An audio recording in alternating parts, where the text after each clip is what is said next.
Everlasting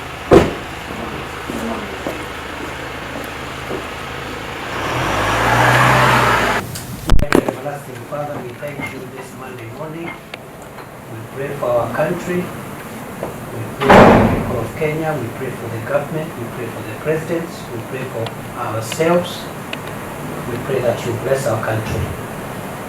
We pray you give us clarity of mind as we discuss the matters before us. And we pray you guide us and you help us implement the resolutions we make. In your holy name we pray.